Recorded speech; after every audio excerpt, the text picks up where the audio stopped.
नमस्कार दोस्तों।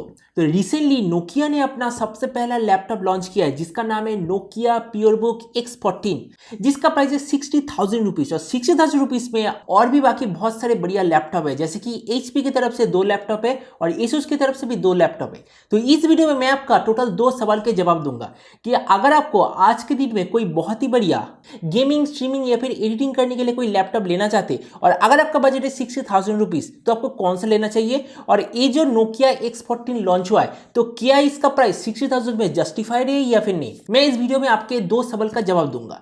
तो चलिए शुरू करते हैं आज का वीडियो बिना कोई बात खबर। आज का वीडियो शुरू करने से पहले अगर आप गैजेट चैनल पर नए हैं और ऐसे वीडियो आगे भी देखना चाहते हैं तो गैजेट चैनल को सब्सक्राइब करना बिल्कुल मत भूलिएगा। तो एक कंपैरिजन करने के लिए मैं टोटल 5 लैपटॉप ले रहा हूं।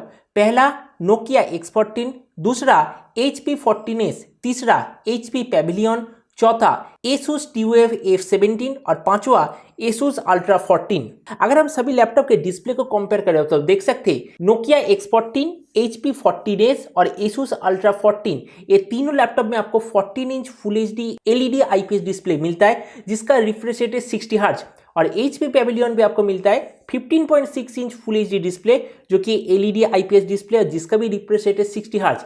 और Asus TUF A17, इसमें आपको मिलता है 17.5 inch full HD LED IPS display जिसका रिफ्रेश रेट है 60 हर्ट्ज। यहाँ पर मैं आपको एक और चीज कहना चाहूंगा, ये जो Asus TUF A17 ये मॉडल दरअसल 60,000 में अवेलेबल है, लेकिन अगर आप आपके बजट को थोड़ा सा इंक्रीज करेंगे तो आपको 60 हर्ट्ज की बजाय 120 हर्ट्ज रिफ्रेश रेट भी मिलेगा। तो मतलब कह सकते हैं कि इस प्राइस पॉइंट में पांचों लैपटॉप में से Asus TUF A17 हमें सबसे ज्यादा डिस्प्ले दे रहा है। अगर सीपीयू के बारे में बात करें तो इस जगह पे नोकिया X14 पे हमें मिलता है Intel 10th generation i5 processor, Asus Ultra 14 और HP 14s इस दोनों में आपको मिलता है Intel i5 11th generation processor.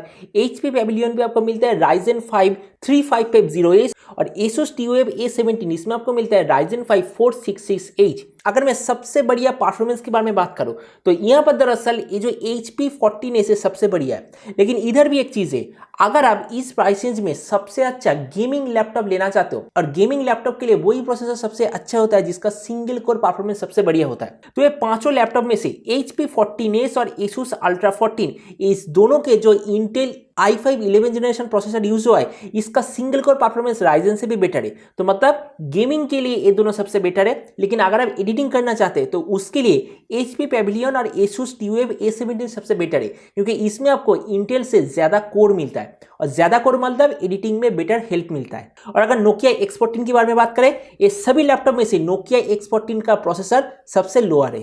अगर हम थोड़ा सा ग्राफिक्स कार्ड के बारे में बात करें, नोकिया X14, HP 14s और Asus Ultra 14 तीनों लैपटॉप में आपको इंटेल का खुद का इनबिल्ट ग्राफिक्स कार्ड मिलेगा।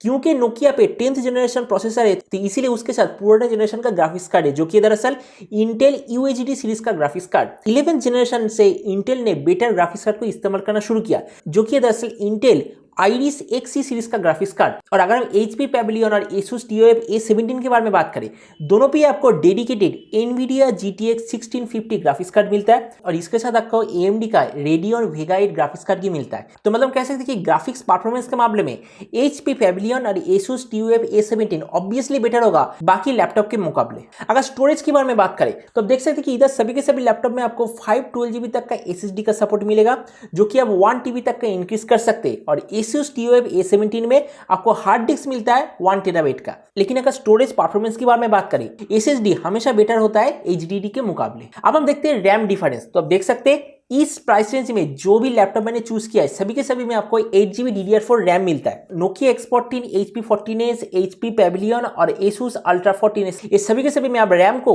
16GB तक इंक्रीज कर सकते हैं क्योंकि सभी लैपटॉप में दरअसल आप एक एक्स्ट्रा रैम मॉड्यूल को इंस्टॉल कर सकते हैं। लेकिन अगर Asus के बारे में बात करें उसमें आपको 32GB तक का रैम का सपोर्ट मिलेगा। अगर बैटरी के बारे में बात करें तो देख सकते हैं इधर सभी के सभी लैपटॉप में आपको 3 सेल इनबिल्ट बैटरी मिलता है। नोकिया HP 14 और Asus Ultra 14 तीनों लैपटॉप में आपको 65 वाट का फास्ट चार्ज मिलता है जो कि आपके लैपटॉप को ऑलमोस्ट 1.5 से 2 घंटे के बीच में फुल चार्ज कर देगा। लेकिन HP Pavilion पे आपको 150 वाट और Asus TUF A17 में आपको 180 वाट का फास्ट चार्ज मिलता है। रिसेंटली दरअसल मैंने एक Lenovo का गेमिंग लैपटॉप लिया था, उसके साथ 135 वाट का फास्ट चार्ज आता है। उस चार्जर के साथ उस लैपटॉप को ऑलमोस्ट फुल चार्ज करने में 1 घंटा टाइम लगता है। तो इसलिए मैं कह सकता हूँ इस Asus TUF A17 के इस चार्जर के साथ इसके बैटरी को फुल चार्ज करने में ऑलमोस्ट आपको 45 मिनट का टाइम लगेगा। तो मतलब बैटरी क्वालिटी के मामले में Asus TUF और HP पैविलियन सबसे बेटर है। और फाइनली अगर हम पोर्ट के बारे में बात करें तो आप देख सकते हैं इस प्राइस रेंज में सभी के सभी लैपटॉप में आपको USB Type-C मिलता है। HP 14s और HP पैविलियन दोनों पे आपको 2 USB पोर्ट मिलता है, लेकिन Asus TUF, Asus Ultra, Nokia X14 इसमें आपको 3 USB पोर्ट मिलता है। और ये तो मुझे कहने की जरूरत नहीं, सभी के सभी लैपटॉप में आपको लेटेस्ट वाईफाई का फीचर मिलेगा, सभी के सभी में आपको HDMI पोर्ट और बाकी जो भी पोर्ट होता है सभी के सभी पोर्ट आपको मिलेगा। तो इस वीडियो के आखिर में अभी मैं आपको पहले सवाल का जवाब देता हूँ, क्या नोकिया X14 60,000 रुपीज में जस्टिफाइड है या फिर नहीं। आपने इस पूरे लिस्ट में देख लिया, नोकिया की इस लैपटॉप के अंदर ऐसा कोई भी फीचर नहीं जो कि इस प्राइस रेंज में बाकी के जो एस्टेब्लिश्ड ब्रांड है उस ब्रांड के लैपटॉप को डिफीट कर पाए। तो इसलिए हम कह सकते हैं नोकिया X14 का लैपटॉप इसके प्राइस के अनुसार बहुत ही ज्यादा ओवर प्राइस्ड है। मेरे ख्याल से अगर इसका प्राइस 50,000 होता तो ही बेटर होता, लेकिन 60,000 में ये लैपटॉप बिल्कुल भी जस्टिफाइड नहीं, क्योंकि इस प्राइस रेंज में आपको बाकी के कंपनी जैसे HP जैसे कंपनी आपको 11 जनरेशन i5 प्रोसेसर दे रहा है। और अगर मैं वो HP पैविलियन और Asus TUF A17 लैपटॉप की बात करूं, उसमें तो आपको डेडिकेटेड GTX 1650 वाला ग्राफिक्स कार्ड मिलता है, जो कि दरअसल एक 4GB वाला ग्राफिक्स कार्ड, और उसके साथ तो ना इंटेल ना AMD का जो इनबिल्ट ग्राफिक्स कार्ड वो टक्कर ले पाएगा। तो इसीलिए हम कह सकते हैं, मतलब यहाँ पर मैं आपको दरअसल आपके दूसरे सवाल का जवाब दूंगा। अगर आपका बजट है 60,000 रुपीज, अगर आप आज के दिन में सबसे बढ़िया लैपटॉप लेना चाहते हैं तो मेरे ख्याल से आपको Asus TUF A17 वाला लैपटॉप लेना चाहिए, जिसका बाइंग लिंक मैंने नीचे डिस्क्रिप्शन में दिया है। Amazon का बाइंग लिंक है, अगर आप चाहते तो उधर से ले सकते। तो मतलब फिर से एक बार कह देता हूं, Nokia PureBook X14 totally over price device है।